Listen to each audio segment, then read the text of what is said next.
Hello दोस्तों, आज 18 सितंबर 2023 दिन सोमवार का आज के मुख्य समाचार, बड़ी खबरें, देश और दुनिया का ताजा अपडेट लेकर हाजिर हो गए। देश के अलग अलग राज्यों की ओर से, सरकारों की ओर से महत्वपूर्ण अपडेट, नए नियम, बड़ी घोषणाएं, बड़ा ऐलान की जानकारियां लेंगे। तो आइए दोस्तों, बिना टाइम विलंब के शुरुआत करते हैं आज की पहली बड़ी खबर। लेकिन उससे पहले आप सभी दोस्तों और मित्रों को आज हरतालिका तीज 2023 की ढेर सारी शुभकामनाएं, हार्दिक बधाइयां। पंचांग के अनुसार हर साल भाद्रपद महीने में शुक्ल पक्ष की तृतीया तिथि को हरतालिका तीज का व्रत रखा जाता है। सनातन धर्म में हरतालिका तीज व्रत का विशेष महत्व बताया गया है। इस दिन महिलाएं भगवान शिव और माता पार्वती जी की विशेष उपासना करती हैं और वैवाहिक जीवन में सुख समृद्धि की प्रार्थना करती हैं। इस वर्ष हरतालिका तीज का ये व्रत आज 18 सितंबर 2023 यानी सोमवार को रखा जाएगा। संतान प्राप्ति के लिए भी इस व्रत को बहुत ही प्रभावशाली माना जाता है। खबरों की शुरुआत करते हैं। पहली बड़ी खबर, भारत ने 8वीं बार एशिया कप जीत लिया। फाइनल में श्रीलंका को 10 विकेट से हराया। जी हां दोस्तों, टीम इंडिया ने 8वीं बार एशिया कप का खिताब जीत लिया है। भारत ने रविवार को कोलंबो के आर प्रेमदासा स्टेडियम में खेले गए फाइनल मुकाबले में श्रीलंका को 10 विकेट से हरा दिया है। भारत की यह सबसे बड़ी जीत हुई है। टीम ने 263 गेंद बाकी रहते जीत हासिल कर ली है। यानी फाइनल मैच में श्रीलंका की टीम ने टॉस जीतकर पहले बल्लेबाजी करते हुए 15.2 ओवर में 50 रन पर ऑल आउट हो गई। वहीं जवाब में टीम इंडिया ने 6.1 ओवर में 51 रन बनाते हुए जीत हासिल कर ली। श्रीलंका की टीम का शर्मनाक प्रदर्शन रहा है। वहीं बड़ी खबर निपा वायरस को लेकर भी आ रही है। निपा वायरस से लड़ने के लिए एक्शन में केरल सरकार ओपीडी सेवा लॉन्च की गई है। केरल में निपा वायरस के संक्रमण के मद्देनजर राज्य सरकार ने अपनी ई संजीवनी टेलीमेडिसिन प्रणाली के तहत विशेष बाह्य रोगी विभाग यानी ओपीडी सेवा शुरू की है। इस सेवा के जरिए निपा वायरस से संबंधित आशंकाओं को दूर करने में मदद मिलेगी। जिन लोगों में संक्रमण के लक्षण दिखाई दे रहे हैं वे डॉक्टर के पास जाए बिना ही ऑनलाइन चिकित्सा सहायता ले सकते हैं। ई संजीवनी निपा ओपीडी सेवा सुबह 8 बजे से शाम 5 बजे तक उपलब्ध रहेगी। यानी ई संजीवनी प्लेटफॉर्म के माध्यम से आप बिना हॉस्पिटल जाए घर बैठे ही इलाज करा सकते हैं, चिकित्सकीय परामर्श ले सकते हैं। फिलहाल राहत की खबर यह आ रही कि केरल में लगातार दूसरे दिन निपा का कोई भी नया केस नहीं आया है। अब तक 6 मामले मिले हैं, 2 लोगों की जानें भी गई हैं, कुछ अन्य लोगों की रिपोर्टें भी आना बाकी है। और हाँ दोस्तों, अनंतनाग में 5वें दिन एनकाउंटर जारी रहा। सर्च ऑपरेशन के दौरान सीआरपीएफ जवान के पैर में गलती से गोली लग गई। वहीं एक आतंकी की बॉडी बरामद हुई है, शव बरामद हुआ है। कश्मीर के अनंतनाग में रविवार 17 सितंबर को 5वें दिन भी एनकाउंटर जारी रहा। सेना को गडुल कोकरेनाग के जंगलों में 2 और आतंकियों के छिपे होने की आशंका है। जवानों की एक टुकड़ी ने शनिवार को मारे गए एक आतंकी का जला हुआ शव बरामद कर लिया है। सेना ने एडवांस ड्रोन हेराक मार्क 2 का इस्तेमाल किया है। अनंतनाग में एनकाउंटर साइट पर ड्रोन और हेलीकॉप्टर से निगरानी की जा रही है। शनिवार को ही सेना ने बताया था कि कोकरेनाग के घने जंगलों में आतंकी 12 से 20 फीट गहरे गुफाओं में छिपे हुए हैं। इन गुफाओं को आतंकियों ने सीमेंट, प्लास्टिक और लकड़ियों से ढका हुआ है। वहीं अनंतनाग एनकाउंटर को लेकर कश्मीर एडीजीपी ने कहा कि सभी आतंकी मारे जाएंगे। चलिए आगे बढ़ते हैं। बड़ी खबर, बिना गारंटी के 3 लाख रुपए तक का लोन, ब्याज भी बहुत कम। विश्वकर्मा योजना के बारे में अपडेट जानकारी आ गई है। पीएम मोदी जी ने इस योजना को लॉन्च कर दिया है। प्रधानमंत्री नरेंद्र मोदी जी ने रविवार को विश्वकर्मा जयंती के अवसर पर पारंपरिक कारीगरों के लाभ के लिए पीएम विश्वकर्मा योजना शुरू कर दी है। पीएम मोदी ने कहा कि पीएम विश्वकर्मा योजना के तहत सरकार बिना किसी बैंक गारंटी के 3 लाख रुपए तक का लोन देगी। ब्याज दर भी बहुत कम रखी जाएगी। सरकार ने फैसला किया कि शुरुआत में 1 लाख का ऋण दिया जाएगा और जब इसे चुकाया जाएगा तो सरकार विश्वकर्मा भागीदारों को एक्स्ट्रा 2 लाख रुपए का और ऋण प्रदान करेगी। इस योजना के तहत संभावित लाभार्थियों को बायोमेट्रिक आधारित पीएम विश्वकर्मा वेबसाइट का उपयोग करके सामान्य सेवा केंद्रों के माध्यम से निःशुल्क पंजीकृत किया जाएगा। यह योजना पूरे भारत में ग्रामीण और शहरी क्षेत्रों में कारीगरों और शिल्पकारों को सहायता प्रदान करेगी। शुरुआत में 18 पारंपरिक व्यापारों को इसमें कवर किया जाएगा, जिसमें बढ़ई, सुथार, नाव बनाने वाले, शस्त्रागार, लोहार, हथौड़ा और टूल किट निर्माता, ताला बनाने वाले, सुनार, कुम्हार, मूर्तिकार, पत्थर तोड़ने वाले, मोची, राजमिस्त्री, गुड़िया और खिलौना निर्माता, पारंपरिक नाई, धोबी, दर्जी और मछली पकड़ने वाले, जाल बनाने वाले इसमें शामिल हैं। पहले वर्ष में 5 लाख परिवारों को इसमें कवर किया जाएगा। फिर धीरे धीरे आने वाले वर्षों में कुल 30 लाख परिवार इसके कवर में आएंगे। इस योजना के लाभार्थियों को पीएम विश्वकर्मा प्रमाण पत्र और आईडी कार्ड के माध्यम से मान्यता प्रदान की जाएगी। वहीं पीएम विश्वकर्मा योजना के लाभार्थियों को 15,000 रुपए का टूल किट प्रोत्साहन, 1 लाख रुपए पहली किस्त के रूप में इस तरह से सहायता दी जाएगी। विश्वकर्मा स्कीम के लाभार्थियों का 3 लेयर वेरिफिकेशन भी होगा और उन्हें ट्रेनिंग भी दी जाएगी। मतलब दोस्तों, स्क्रीन पर आप देख सकते हैं ये 18 तरह के व्यवसायों से जुड़े लोग हैं जिनको विश्वकर्मा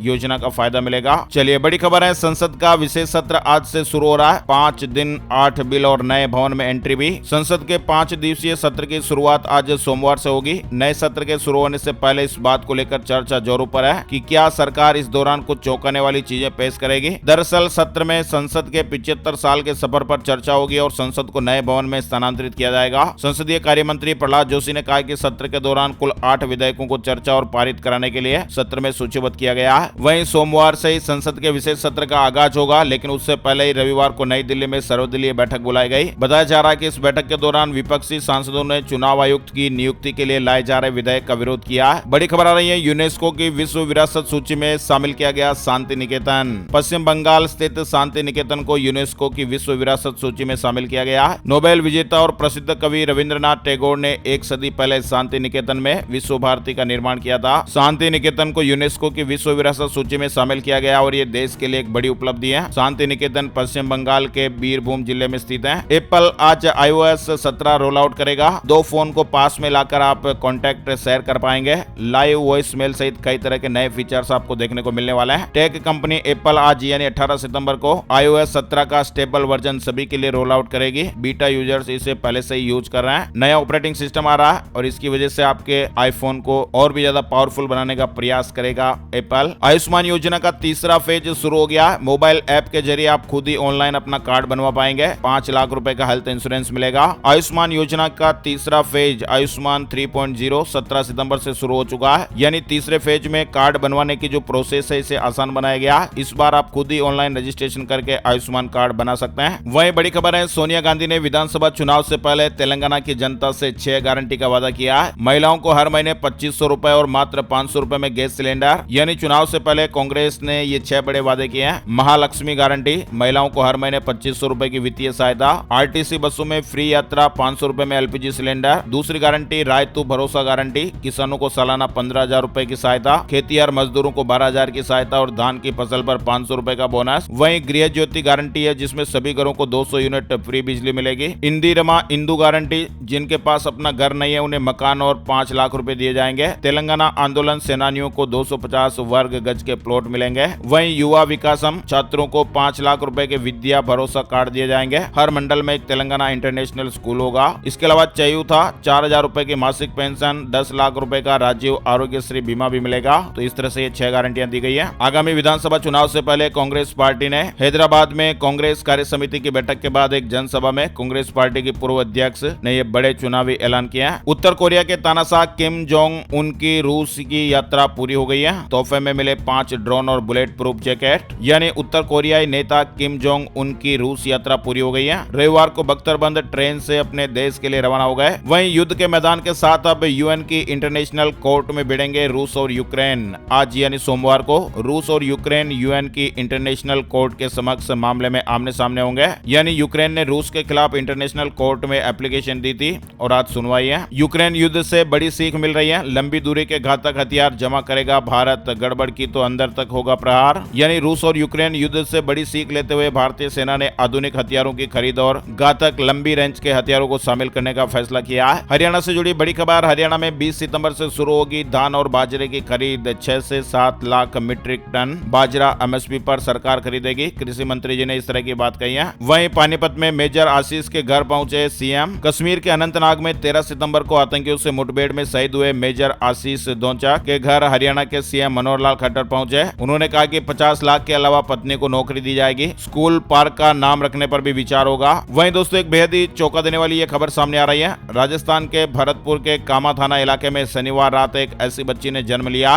जिसके दोनों हाथों में 7-7 और पैरों में 6-6 उंगलियां, यानी बच्ची के हाथ और पैरों में मिलाकर कुल 26 उंगलियां। डॉक्टरों ने कहा कि इस तरह के मामले बहुत ही रेयर आते हैं। 26 उंगलियों वाली इस बच्ची ने जन्म लिया। बच्चों में बढ़ते मोटापे के आंकड़ों ने चौंकाया। आंगनबाड़ी केंद्रों में 43 लाख बच्चों में पाया गया अधिक वजन। यानी हमारे देश भर के आंगनबाड़ी केंद्रों में सर्वेक्षण किया गया जिसमें 0 से 5 साल की आयु वर्ग के 43 लाख से अधिक बच्चों में मोटापा देखा गया। हाल ही के वर्षों में बचपन के मोटापे में इस वृद्धि को चिंताजनक माना जा रहा है। कई राज्यों में आंकड़ों में तेजी से वृद्धि देखने को मिल रही है। तमिलनाडु और गोवा में मामले कम हुए हैं। 13 से अधिक राज्य जहां पर वृद्धि देखी गई है। आंकड़ों में दिखाया गया कि मध्य प्रदेश, महाराष्ट्र, बिहार, राजस्थान, उत्तराखंड और पश्चिम बंगाल सहित 13 राज्यों और केंद्र शासित प्रदेशों में मोटापे की दर राष्ट्रीय औसत 6% से अधिक है। गुजरात में 4 दिनों तक भारी बारिश का अलर्ट है। कड़ी तालुका में बाढ़ के हालात। पंचमहल में मेसरी नदी उफान पर आई है। यानी लंबे ब्रेक के बाद गुजरात में फिर से मानसून एक्टिव हो गया। मौसम विभाग ने आगामी 4 दिनों तक कई जिलों में भारी बारिश की संभावना व्यक्त की है। हरियाणा से 60,000 कर्मचारी जाएंगे दिल्ली। 1 अक्टूबर को पेंशन शंखनाद रैली के बाद जींद में होगी राज्य स्तरीय रैली। हरियाणा से 60,000 से ज्यादा कर्मचारियों के के शामिल होने का टारगेट निर्धारित किया गया है। वहीं नोएडा लिफ्ट एक्सीडेंट मामले में पहली गिरफ्तारी हुई है। गिरधारी लाल कंस्ट्रक्शन का जीएम अरेस्ट, 10 लोगों के खिलाफ मुकदमा दर्ज किया गया है। यानी ग्रेटर नोएडा वेस्ट में हुए दर्दनाक हादसे के मामले में पुलिस ने पहली गिरफ्तारी की है। दरअसल दोस्तों हुआ क्या था कि शुक्रवार को आम्रपाली ड्रीम वैली प्रोजेक्ट में सुबह के समय करीब 9 बजे कंस्ट्रक्शन साइट ट्रैक जोन 4 में सी ब्लॉक के टावर नंबर 12 पर 14वीं मंजिल से पैसेंजर लिफ्ट गिर गई थी। लिफ्ट गिरने के चलते बड़ा हादसा हुआ, 8 लोगों की जानें चली गई। बड़ी खबर है, गणेश चतुर्थी पर 3 दिन बंद रहेंगे बैंक। 18, 19 और 20 को नहीं होगा कामकाज। गणेश चतुर्थी का पर्व बड़े धूमधाम से मनाया जाता है। इस बार गणेश चतुर्थी का पर्व 19 सितंबर को मनाया जाएगा।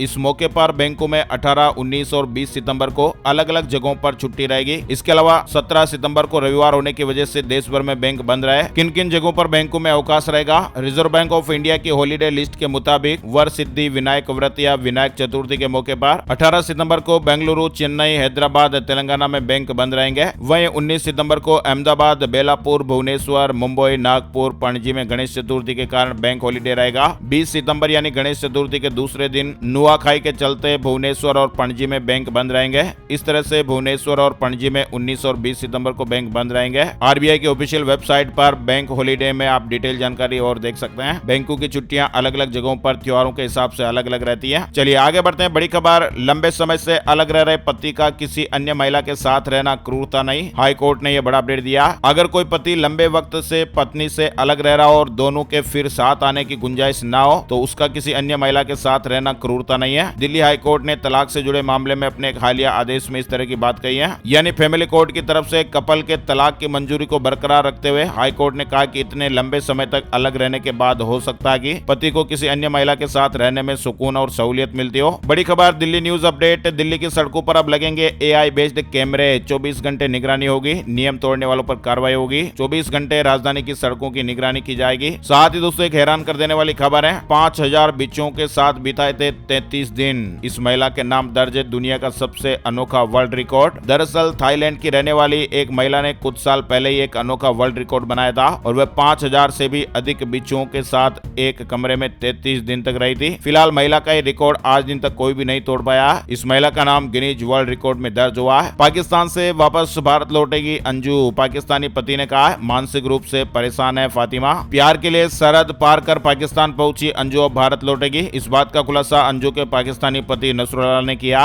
उसने कहा कि वह मानसिक रूप से परेशान है। अंजू अगले महीने भारत लौट सकती है। अंजू राजस्थान के अलवर जिले के भिवाड़ी की रहने वाली है। उसने पाकिस्तान जाकर नसरुल्लाह से निकाह कर लिया था। फिलहाल नसरुल्लाह ने कहा कि अंजू मानसिक रूप से बहुत परेशान है और अपने दोनों बच्चों की कमी महसूस कर रही है। बड़ी खबर, अगर आप भूल गए लोन की ईएमआई तो घर पर चॉकलेट लेकर आएगा एसबीआई। जी हां दोस्तों, अब लोन की ईएमआई भूल जाना आपको चॉकलेट खाने का मौका दे सकता है। देश का सबसे बड़ा बैंक एसबीआई बैंक अब कुछ ऐसा ही करने जा रहा है। उन ग्राहकों के साथ जो लोन की ईएमआई समय पर देना भूल जाते हैं, खुद बैंक के अधिकारी ऐसे लोगों के घर चॉकलेट लेकर जाएंगे। एसबीआई को उम्मीद है कि उनके इस कदम से बैंक ग्राहकों पर असर पड़ेगा और लोग समय पर लोन की ईएमआई देने को प्रेरित होंगे। ब्रिटेन की नई कंपनी ने सोलर पैनल बनाने की नई तकनीक विकसित की है। भारत से बड़ा ऑर्डर मिला है। हरियाणा से जुड़ा अपडेट, नुह जिले में एसएमएस और इंटरनेट सेवाएं पूरी तरह बंद। नुह जिले में हरियाणा सरकार ने एसएमएस और इंटरनेट सेवाओं पर रोक लगा दी है। यह आदेश 17 सितंबर को शाम 6 बजे से 19 सितंबर को रात्रि 12 बजे तक लागू रहेगा। बीएचईएल कर्मचारियों के लिए ई लाइब्रेरी शुरू हुई है। 7000 से अधिक किताबें उपलब्ध होगी। उत्तर प्रदेश झांसी से जुड़ा अपडेट आ रहा है। शहर में भारत हेवी इलेक्ट्रिकल्स लिमिटेड में जो कर्मचारी काम करते हैं उनके लिए अपडेट है।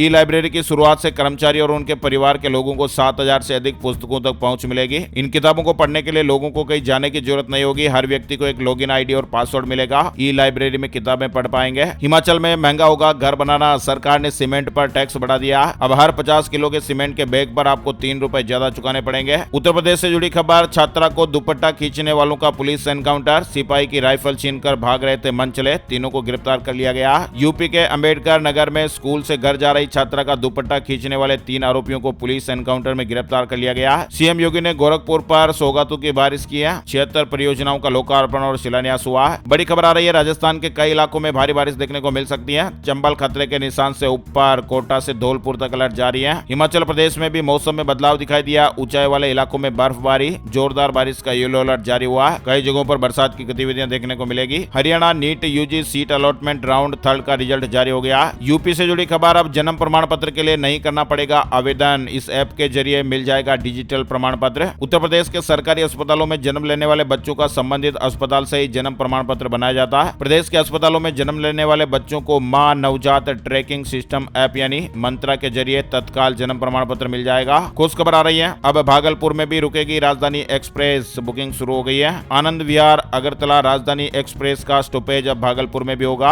अब राजधानी एक्सप्रेस यहाँ रुकते हुए जाएंगी, यानी भागलपुर के लोगों की मांग आखिरकार पूरी हो गई है। वहीं सरकार इन जिलों में मजदूरों को देगी फ्लैट, बेटियों को स्कूटी के लिए मिलेंगे इतने रुपए। सीएम ने बड़ी घोषणाएं की है। विश्वकर्मा जयंती और प्रधानमंत्री नरेंद्र मोदी जी के जन्मदिन के अवसर पर हरियाणा में भी बड़ी घोषणाएं हुई है। सीएम ने कहा कि उच्च शिक्षा प्राप्त करने वाली औद्योगिक श्रमिकों की बेटियों को इलेक्ट्रिक 2 पहिया वाहन खरीदने के लिए 50,000 रुपए दिए जाएंगे। वहीं मुख्यमंत्री जी ने श्रमिकों के बच्चों के लिए छात्रवृत्ति के संबंध में भी घोषणाएं की है। कक्षा 9 से लेकर विभिन्न डिग्री और स्नातकोत्तर तक के छात्रों को 10 से लेकर 21,000 रुपए तक की छात्रवृत्ति प्रदान की जाएगी। मुख्यमंत्री मनोहर लाल खट्टर जी ने जो बड़ी घोषणाएं की है वो आप देख सकते हैं। श्रमिकों को साइकिल खरीदने के लिए भी बढ़ी हुई वित्तीय सहायता मिलेगी। अनुदान राशि 3,000 रुपए से बढ़ाकर 5,000 रुपए कर दिया जाएगा। महिला श्रमिकों को सिलाई मशीन खरीदने के लिए वित्तीय सहायता भी 3,500 रुपए से बढ़ाकर 4,500 रुपए कर दी गई है। वहीं पुरानी बीमारियों से पीड़ित श्रमिकों को स्वस्थ भोजन की आदतों को बढ़ावा देने के लिए 2,000 रुपए का मासिक वजीफा मिलेगा। इसके अलावा 500 फ्लैट भी सरकार देगी। तो इस तरह के बड़े ऐलान हुए हैं। वहीं 18 सितंबर को शंकराचार्य की 108 फीट की प्रतिमा का अनावरण करेंगे सीएम शिवराज सिंह चौहान। 18 सितंबर को ओंकारेश्वर में मुख्यमंत्री शिवराज सिंह चौहान आदि गुरु शंकराचार्य की 108 फीट ऊंची प्रतिमा का अनावरण करेंगे। सोने चांदी के रेट अपडेट सोमवार से शुक्रवार तक के अपडेट मिलते हैं। अब बात कर लेते हैं दोस्तों संपूर्ण भारत का आज 18 सितंबर 2023 का मौसम पूर्वानुमान। मौसम की जानकारी का एक ताजा अपडेट आया। स्काईमेट वेदर अपडेट के मुताबिक अगले 24 घंटों के दौरान दक्षिण पूर्वी राजस्थान, उत्तरी गुजरात और दक्षिण पश्चिम मध्य प्रदेश के आसपास के हिस्सों में भारी बारिश हो सकती है। अंडमान और निकोबार द्वीप समूह, तमिलनाडु, केरल, कोंकण और गोवा में भी हल्की से मध्यम बारिश, साथ ही कुछ स्थानों पर भारी बरसात हो सकती है। इसके अलावा दिल्ली, मध्य प्रदेश, पश्चिमी राजस्थान, सौराष्ट्र और कच्छ, विदर्भ, मध्य महाराष्ट्र, तटीय आंध्र प्रदेश और उत्तर पूर्व भारत में भी हल्की बारिश होने का अनुमान है। मणिपुर, मिजोरम, त्रिपुरा, उड़ीसा, झारखंड और हिमाचल प्रदेश, उत्तराखंड, उत्तरी पंजाब, हरियाणा, आंतरिक तमिलनाडु, दक्षिणी आंतरिक कर्नाटक और लक्षद्वीप में भी हल्की से मध्यम बारिश हो सकती है। आज के मुख्य समाचार अपडेट में फिलहाल बस इतनी खबरें। अगर आपको ऐसी काम की ताजा खबरों के अपडेट हर रोज मोबाइल पर देखने हैं तो इस वीडियो को लाइक कर दीजिएगा। लाल वाला सब्सक्राइब का बटन भी जरूर दबा दीजिएगा। वीडियो पूरा देखने के लिए आपका दिल से शुक्रिया और धन्यवाद। जय हिंद, जय भारत, वंदे मातरम।